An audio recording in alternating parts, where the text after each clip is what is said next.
Today we hear about Paul coming to the city of Athens. When Paul comes to Athens, it's still very much the intellectual center of the Greek world. Although the city of Alexandria was gaining on it, it still was the place to go if you wanted to study philosophy, if you wanted to have a debate, if you wanted to learn the newest things. So Paul enters the city. And unusually for him, when he normally enters the city, the first place he goes is to the synagogue to meet other Jews. And there, using the scriptures, he tries to convince them of the claims he is making about Jesus Christ and what God has done. Normally that does not end well. He normally gets thrown out of the synagogue, but often people follow him to hear more. Or sometimes he goes and finds places where God-fearers, inquirers, people who are interested in the Jewish faith, but not willing to make the leap into it, gather. And there he talks to them and makes converts there. But not so in Athens. In Athens, his first stop is the Agora. The Agora is the commercial center of Athens. It's where the market is. It's where the administration is. It's where people gather for business, for conversation, for fellowship. And he begins his preaching. And they become interested because they're a city that's full of interesting ideas. And so gather people from various philosophical schools or none gather around him to hear what is new, because as it says, their ears itch to hear new things. Eventually he makes his way to the Agropolis, which is the area just below the Acropolis, which if you go to Greece you can still see, where the Parthenon is. And that was the sort of court area. It's where people formally were put on trial often. It was where debates took place and where Athenian democracy was seen to be centered. And there he continued his preaching. And he finds an altar to the unknown God and uses that as his beginning of his preaching, that he is about to preach the God they sort of know about, but not quite. We must remember what Athens was like at this time. As I say, he's standing just literally in the shadow of the Acropolis. The Acropolis is the sort of flat rock where the Greeks used to love building their early cities, and eventually as they developed and became classical cities, became quite often the temple center. And if you go to the Parthenon, the Acropolis today, the Parthenon's there and other temples, it was the center of the Greek religious world. And we must think about these Greek gods. These Greek gods were not like the God we know. They had to be placated.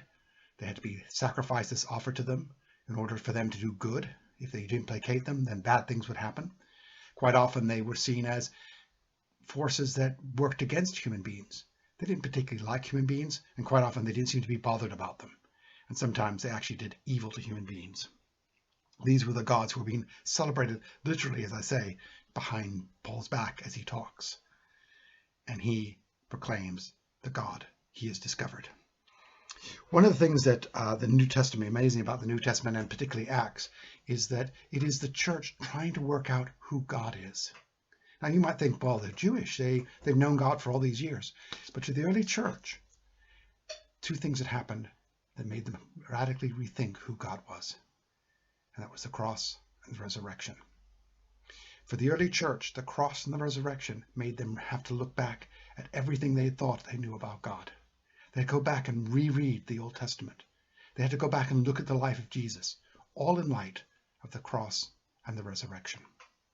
And so Paul's saying, look at the world not through the gods you've known, not through your philosophy, but through the saving act of God, who reveals himself in his death on the cross and in his resurrection.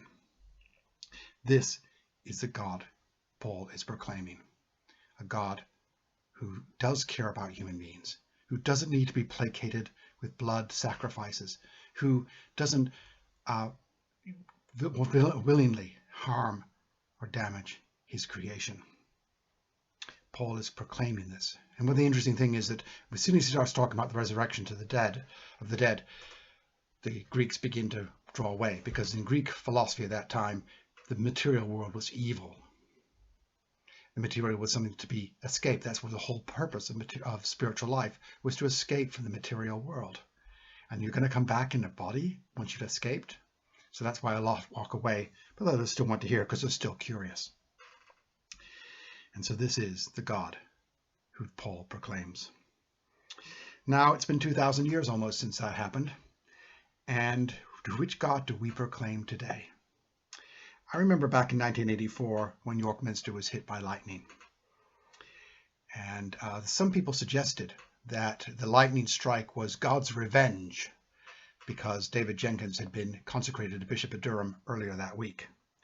And the Archbishop at that time, John Hapgood, was suggested that for 2,000 years, Christianity had been trying to preach a different God than the one who would send lightning to strike a cathedral because human beings did something silly.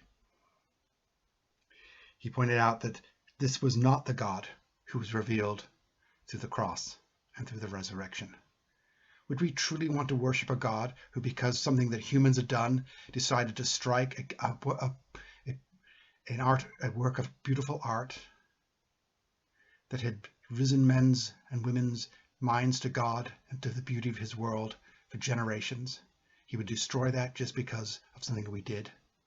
That he would really withdraw something that brought us closer to him? Was this the God we really were worshipping who would do something like that? And as someone else pointed out, that even if it was true that God was striking because of David Jenkins' consecration, he was either 75 miles off target or 4 days out. What type God is that? And David Jenkins himself once said that if you worship a God who can get you a parking place but can't cure child's cancer, I have my doubts about whether you're worshiping the true God. So, is that the God we should worship? Is this the God who is revealed through the resurrection and through the cross? Or is this the God we have made up for ourselves, who we've put as a false God?